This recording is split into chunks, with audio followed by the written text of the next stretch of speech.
Do you know who I am? Do you? Do you? Some days even I am unsure who is who. Passing and performing to fit in. Be normal, say the right things. Don't slip in that strange word or phrase. Don't let the facade lose its way. It's harmless, you tell yourself, until one day, what was that word my mommy used to say? How do I say this to my little one so that she knows there's so much more to know? I've dug myself so deep into this hole that even I don't know where to go. To find my way back to where let's go is let we go, morning is marnin, water is water, and I'm not ashamed or afraid anymore. Hello, TEDxVillanova. My name is Jean Wintz-Dabney. I'm a proud immigrant and Villanova alum. I wrote this piece some time ago as I was going through a particularly challenging time in my life. I was assimilating to a new life in the US and was completely and utterly lost in translation, for lack of a better term. Today, my talk is not about overcoming or achieving, but rather an examination of the dynamics of code switching and how I've used food as a tool for empowerment and reconciliation. The phenomenon of code switching, the act of alternating between two or more languages or dialects within a single conversation, is prevalent among immigrant populations worldwide. This linguistic practice is not merely a communication strategy, but a tool that many immigrants use to navigate their identity and to hold on to their native language as they assimilate to a new life in a new country and a dominant culture. For a quick geography lesson and context, I was born in Guyana, which is in South America, the land of many waters. Not to be mistaken with Ghana, which as many of you know is in Africa. You may not know much about Guyana except for Jonestown, where the saying, "Don't drink the Kool-Aid," was coined. Besides this, you should know Guyana's official language is English, and the population is around 750,000. Guyana is also home to 6 ethnically diverse peoples, an indigenous population called Amerindians, a shortened form for American Indian, and people who came from Africa, India, China, and parts of Europe, including the Portuguese. Think of the sweetest mangoes you ever had. Yes, we have that. Or the most succulent pineapple you ever tasted. Yes, we got that too. All tropical delights of all varieties are on display in a typical outdoor market. Makes your mouth water, nah? I speak Guyanese Creole, a Creole, English-based Creole that is different from the Creole spoken by other Caribbean countries because it lacks a French influence. Guyanese Creole was derived from the simplifying and mixing of several languages over a period of time, about 350 years, and was influenced by the population of Guyana at that time, namely the Arawak and Carina indigenous tribes, African slaves, Indian indentured workers, and Dutch skepi.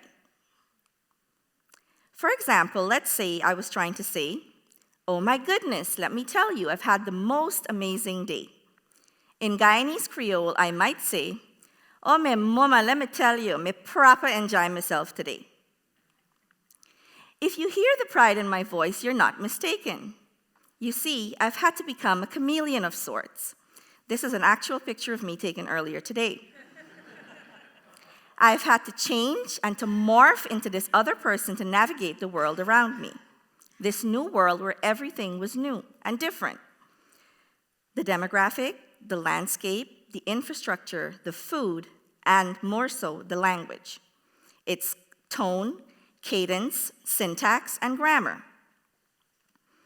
I recall feelings of shame, inadequacy, and fear whenever I was called upon to speak in public, whether I was at work, at school, or even talking to new friends that I had made. All of which led to me making a conscious yet difficult decision. I would assimilate to the language as best as I could and use food as a tool for reconciliation. Enter code switching. Now, you might be asking, what makes immigrant code switching unique? Good question. Let's say you were going to get an invitation to every interaction of your day. So whether you were going to order a meal from your favorite restaurant, grabbing an Uber, or speaking to someone on your morning commute. And for each of these interactions, there was a dress code. So think formal, business casual, spring chic, fall festive, or holiday themed.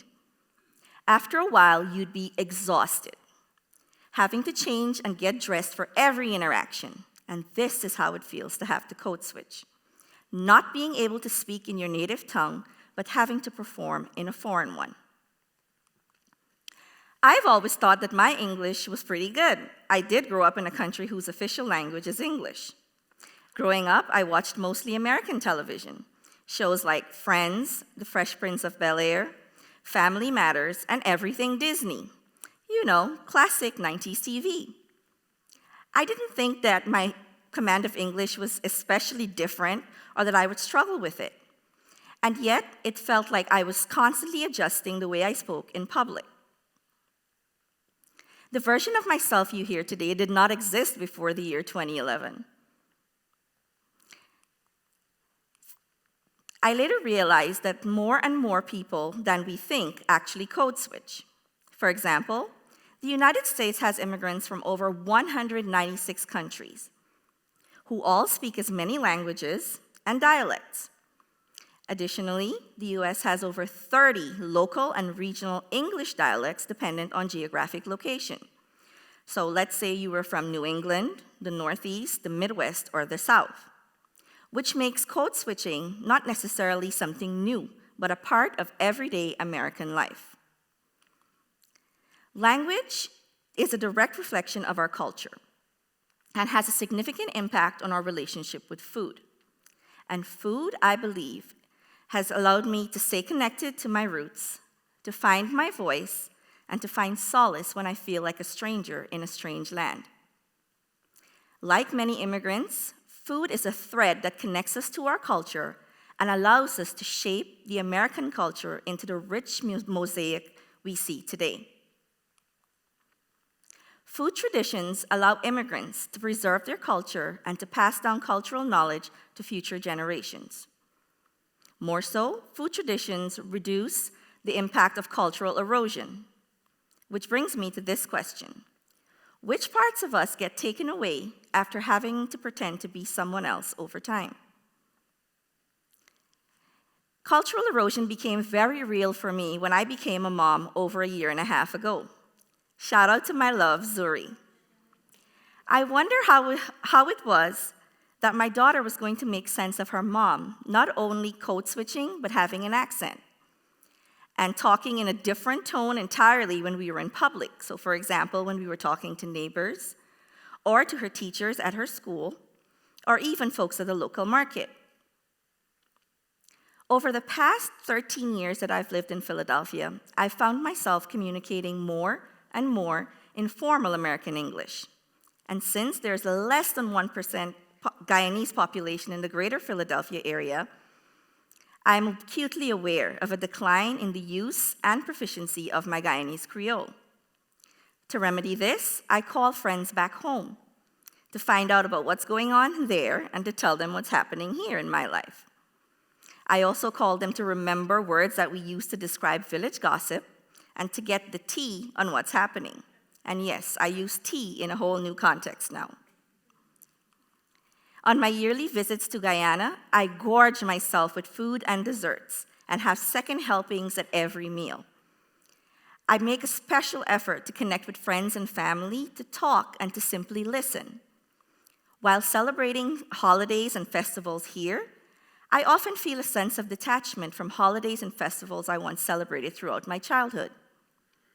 This realization made me double down on celebrating and making Guyanese foods, such as pepper pot, which, by the way, is the most hearty, aromatic stew from the gods you'll ever have. Seriously, you have to try it. Spice level to be determined. While we're at home, I introduced my daughter to a number of sayings and phrases we used in Guyana while I was a child. So, for example, reassuring her with a "not tech worries" when she's made a huge mess, or when I'm completely exhausted and she's trying to play some game with me, "Mina able." And when she's behaving like a little crazy person, "just a dry." I use these words and phrases so that there's generational impact, so that there's meaning between us when these words are spoken. In our daily life, I try to sing her songs from my childhood, including folk songs, and when it's bedtime, I sing to her special songs. One of her favorite songs goes like this. Long, long time, Jeannie gal, Zuri gal, we na go back down, Zuri gal, we na go back down. I think she likes it because her name is inserted in the chorus, and as you heard, I nearly inserted my own name. Code switching presents a unique opportunity where an entire generation stands to lose parts of their identity. Food traditions allow us an opportunity to start conversations and to experience each other's culture simply by talking and enjoying cuisines from around the world. I hope that the children of immigrants will understand and appreciate the challenges their parents face navigating two worlds and the efforts we make when we code switch, understanding that code switching is not a negative but a necessary tool that we use to preserve and educate. My hope is that my daughter can understand the efforts I make and the foods I make to preserve my culture, that she is aware of the composite parts that make up her identity as a Guyanese and as an American, and that she becomes fluent in both languages. I hope that you, the audience, will create room in your own life to think about the role of food. And let's say, for example, think about a taco. Yes, a taco. I mean, who doesn't like tacos? Savory, meaty goodness wrapped in corn or flour and smothered with whatever toppings make you happy. If the humble taco can transcend language, borders, and belief, then it's quite possible that there are thousands of taco-like treats out there to be savored and appreciated. Emphasis on appreciated. Because regardless of what languages or dialects we speak, food always finds a way. I hope that my talk today inspires you to commit to creating an inclusive environment where everyone feels welcomed and understood. By doing so, we not only enhance our relationships, but we create an environment where people are tolerated and respected. We are, after all, a cultural kaleidoscope. Stunning, exquisite, flawed, and fascinating, and ultimately perfect. As we say in Guyana, "Ayo walk good and take care." Thank you.